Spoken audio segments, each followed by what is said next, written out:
The real question is, you just sat up here and said that from this podium that are you offering an my way or highway scenario to the Democrats? You're saying that if they start investigating you, that you can play that game and investigate better than them. Can you compartmentalize that? And I think I know more than they know. Can you compartmentalize that and still continue to work with them for the benefit of the rest of the country, No. or are all bets off? No. If they do that, then it's just all it is a warlike posture. And so then, wait a minute, then the follow-up. You heard my answer. Go ahead. Well, since it's Jim, I'll let it go. Thank you, Mr. President. I wanted to challenge you on one of the statements that you made in the tail end of the campaign in the midterms. Here we go. If you don't mind, Mr. President, that this caravan was an invasion. As you know, Mr. President, I consider it to be an invasion. As you know, Mr. President, the caravan was not an invasion. It's a group of migrants moving up from Central America towards the border with the U.S. Thank you for telling me that. I appreciate it. Why did you characterize it as such?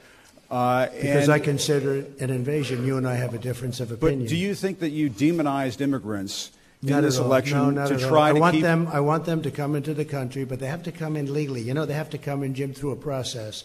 I want it to be a process, and I want people to come in, and we need the people. Your campaign. Wait. You know why we need the people, don't you? Because we have hundreds of companies moving in. We need the people. But your campaign had an ad showing migrants climbing over walls and so on. That's true. But they weren't actors. They're not going to be doing that. They weren't actors. Well, no, it's true.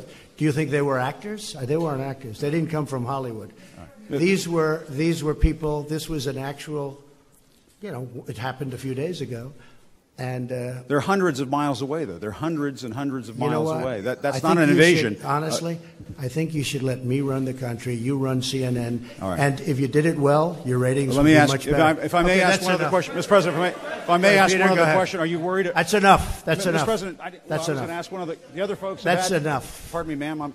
Mr. President, that's enough. Mr. President, I had one other question, if I may ask, on the Russia investigation. Are you concerned that you may have? I'm not concerned about anything with the Russian investigation because it's a hoax. That's enough. Put down the mic. Mr. President, are you worried about indictments coming down in this investigation?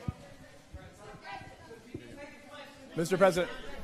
I'll tell you what, CNN should be ashamed of itself having you working for them. You are a rude, terrible person. You shouldn't be working for CNN. Go ahead. I think that's unfair. You're a very rude person. The way you treat Sarah Huckabee is horrible. And the way you treat other people are horrible. You shouldn't treat people that way. Go ahead. Go ahead, Peter. Go ahead. In Jim's defense, I've traveled with him and watched him. He's a diligent reporter who busts. Well, I'm not a big fan of yours either. So I understand. To be honest. So let me ask you a question, if I can. You repeatedly said you aren't the best, Mr. President. You repeatedly over the course of the. Okay, just sit down, please. Well, when you report fake news, when you report fake news, which CNN does a lot, you are the enemy of the people. Go ahead. Mr. President, over the course of the last several days of the campaign, sir,